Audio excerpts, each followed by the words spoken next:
Greetings everyone, and welcome to my coin collection. Today's coin is the second of a series of 4 50-pence coins celebrating 60 years since the first publication in 1958 of A Bear Called Paddington, a children's book written by Michael Bond. If you've not already seen it, my video for the first coin in the series, video number 93, can be found in the link up above on the right or down below in the information. If you've not come across this series of stories before, Paddington is a spectacled bear from deepest, darkest Peru, brought up by his Aunt Lucy after he was orphaned at just a few weeks old. When Aunt Lucy needed to move into the home for retired bears in Lima, she decided to send Paddington to England to live. Paddington's arrival in England sees him make his way into London, where he's found at Paddington Station by the Brown family. This is how he gets his name. His original name was in a bear language which, Paddington says, was too hard for humans to pronounce. His Aunt Lucy has attached a label to his coat saying, "Please look after this bear," so the Browns take him home.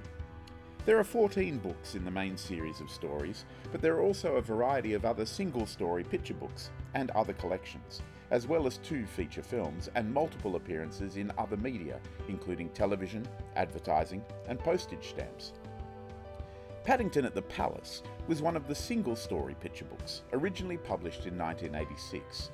As you might have guessed by the title, it's the story of Paddington going to Buckingham Palace. He takes the bus with his friend Mr. Gruber in order to see the changing of the guard. When he first arrives, he sees a figure at a window and speculates that it might be the Queen.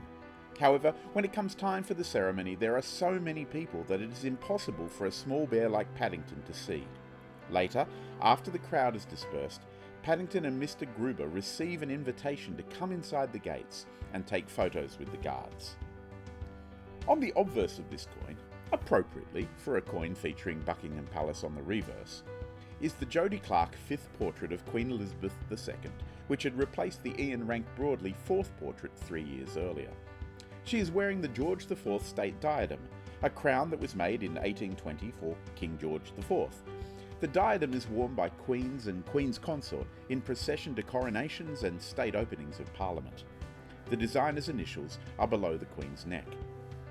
The packaging is bright and suited to a children's book, with lots of images included that make it look a little like the scrapbook mentioned in the story, featuring photographs of Paddington in a variety of places. The pages beneath are maps of South America, including Peru. The reverse of the coin features Paddington waving a British flag outside the fence around Buckingham Palace when he first arrives near the beginning of the story. Like its counterpart, Paddington at the Station, it is very reminiscent of the 1976 television series, where Paddington was a 3-dimensional stop-motion puppet in front of 2-dimensional backgrounds, which were often just line drawings. There are also a silver-proof version where Paddington is in colour, and a gold-proof version of this coin. The circulating version had a mintage of 5,901,000. Sadly, the author Michael Bond died the year before this coin was released. However, more than 35 million Paddington books have been sold around the world in more than 30 different languages. The final book in the Paddington series, to be written by the creator himself, was released on the 27th of June 2018 to mark the anniversary of the day that Michael Bond died and the 60th anniversary of A Bear Called Paddington. I hope you've enjoyed looking at this coin with me. If you have, please like the video and leave a comment down below. You might also consider subscribing to my channel to ensure that you do not miss any of the upcoming coins in my collection.